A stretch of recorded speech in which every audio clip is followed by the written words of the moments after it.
Itulah penjelasan para ahli tentang pijat refleksi. Terima kasih kepada sahabat Spaku. Asal-usul pijat refleksi. Bertemu lagi. Jejak penyembuhan kuno mengungkap kisah seorang tabib legendaris bernama Dr. Wang Wei, yang dipercaya sebagai salah satu pelopor teknik ini.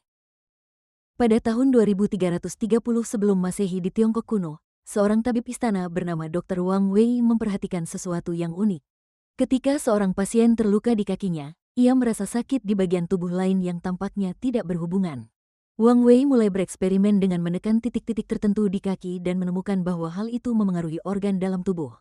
Seiring waktu, ia mencatat pola hubungan antara titik-titik di kaki dan organ manusia, menyempurnakan tekniknya, dan menyebarkannya ke murid-muridnya. Teknik ini kemudian digunakan oleh keluarga kerajaan sebagai metode penyembuhan tanpa obat yang sampai sekarang masih dipakai oleh masyarakat modern sebagai cara berobat alternatif.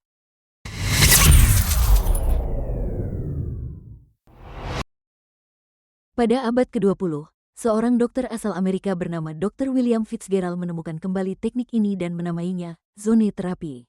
Ia membagi tubuh manusia menjadi 10 zona refleksi yang berhubungan dengan bagian tubuh tertentu. Kemudian, Ernest Ingham, seorang fisioterapis, mengembangkan lebih lanjut metode ini hingga menjadi pijat refleksi modern seperti yang kita kenal sekarang di masa kini, bahwa metode penyembuhan kuno bisa lebih dari sekadar mitos.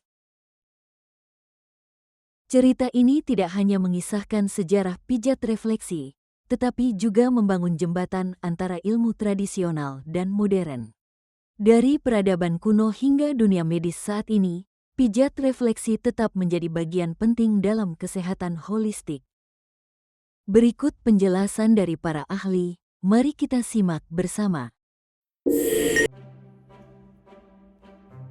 Pengobatan modern itu hebat ya, kita punya alat canggih seperti operasi dan obat-obatan. Ini membantu kita mengobati banyak masalah kesehatan. Refleksologi itu beda, ini terapi sentuhan lembut. Refleksologi fokus pada kaki, tangan, dan telinga kamu. Area ini punya titik refleks, titik-titik ini terhubung ke bagian tubuh lainnya. Dengan menekan titik-titik ini, ahli refleksologi bertujuan untuk meningkatkan penyembuhan. Ini pendekatan holistik. Artinya, melihat seluruh tubuh kamu,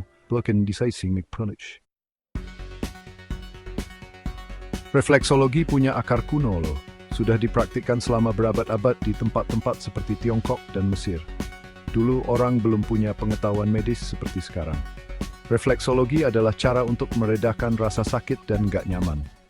Meskipun kuno, refleksologi masih populer sampai sekarang. Banyak orang merasa rileks dan bermanfaat. Ini sering digunakan bersamaan dengan pengobatan medis konvensional. Pengobatan modern sudah sangat maju. Kita bisa mengobati penyakit yang dulunya dianggap nggak bisa disembuhkan. Dari antibiotik sampai transplantasi organ, kemungkinannya luas banget. Bayangkan vaksin. Vaksin melindungi kita dari penyakit berbahaya.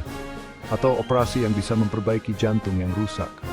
Pengobatan modern telah mengubah perawatan kesehatan. Tapi meskipun dengan semua kemajuan ini, beberapa orang masih kesulitan.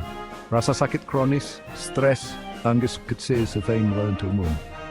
Vesishe penebanyan bermeskringitsbu.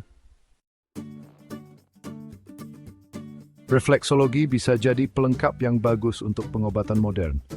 Ini bukan untuk menggantikan pengobatan konvensional, tapi bisa membantu mengelola efek samping dan meningkatkan kesehatan secara keseluruhan. Misalnya, beberapa pasien kanker mengalami mual saat kemoterapi. Refleksologi mungkin bisa membantu mengurangi efek samping ini. Refleksologi juga bisa meningkatkan relaksasi dan memperbaiki tidur. Penelitian menunjukkan kalau refleksologi bisa bermanfaat untuk kondisi seperti kecemasan dan sakit punggung. Penting untuk diingat kalau penelitian lebih lanjut masih diperlukan. Tapi hasilnya sejauh ini menjanjikan. Kuncinya adalah pendekatan holistik untuk kesehatan. Artinya mempertimbangkan semua aspek kesehatan fisik, emosional, dan mental.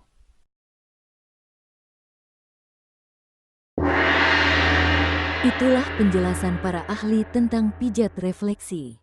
Terima kasih kepada sahabat Spaku, sampai bertemu lagi.